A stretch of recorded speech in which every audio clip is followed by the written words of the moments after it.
اور میرے پیچھے جو ہے وہ ممبر ہے مسجد جامع مسجد دہلی کا،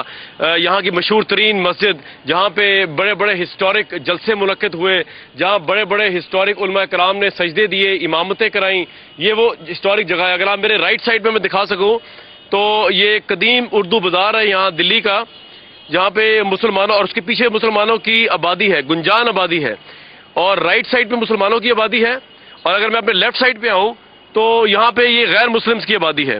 یہ تاریخی طور پہ ہمیشہ یہاں پہ اسی طرح کی ڈویژن رہی ہے کہ لیفٹ سائڈ کی آبادی غیر مسلموں کی، رائٹ سائڈ کی آبادی مسلمانوں کی، اور اہم بات یہ ہمیں بتایا گیا ادھر کہ کبھی ہندو مسلم فساد یہاں پہ نہیں ہوا اور بڑی ہم آہنگی سے لوگ یہاں رہتے ہیں۔ یہ جو آپ میرے پیچھے مینار دیکھ رہے ہیں جامع مسجد دہلی کا، اس کے عقب میں ہندوستان کے، ایشیا کے،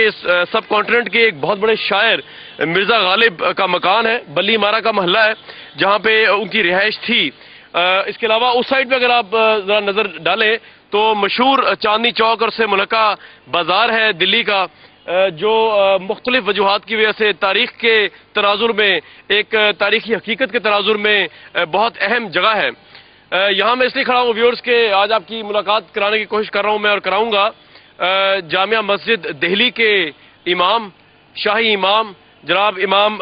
بخاری سے، اور وہ یہاں پچھلے 10 سال سے امامت کے فرائض انجام دے رہے ہیں۔ وہ ایک کمیونٹی کو لیڈ کرتے ہیں، اور وہ کمیونٹی جو ہے مسلمان کمیونٹی ہے، وہاں مسلمانوں کے حوالے سے، ہندوستان پاکستان کے امن کے حوالے سے ان سے بات کرنے کی کوشش کرتے ہیں۔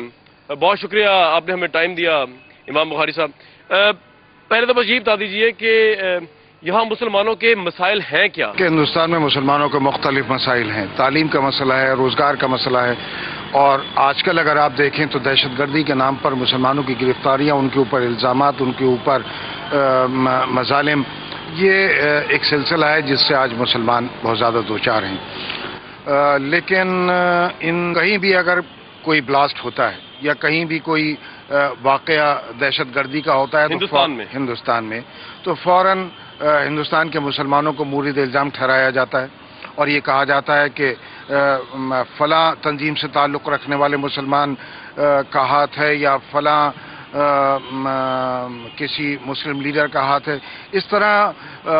متعدد بار ہوا ہے، اور لگاتار یہ سلسلہ جاری ہے کہ کہیں بھی کچھ ہوا، مسلمانوں کی ایک بڑی تعداد کو پکڑ لیا گیا، ان کے اوپر 40 50 مقدمات لگا دیے گئے، اور یہی نہیں کہ کسی ایک شہر یا کسی ایک صوبے تک وہ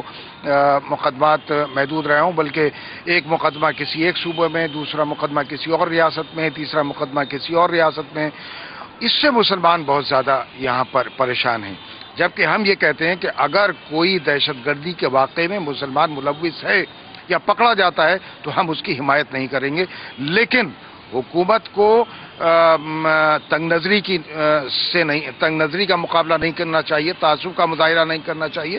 اگر کوئی دہشت گرد ہے تو آپ اس کو بتائیں، لیکن مسلمان ہونے کی بنیاد پر اس کو یہ سزا ملے اور اس کے اوپر یہ الزام لگایا جائے کہ یہ دہشت گرد ہے، اس کو مسلمان کسی قیمت پر برداشت نہیں کریں گے۔ اور ہم اسی سلسلے میں حکومت کے ساتھ یہاں پر برابر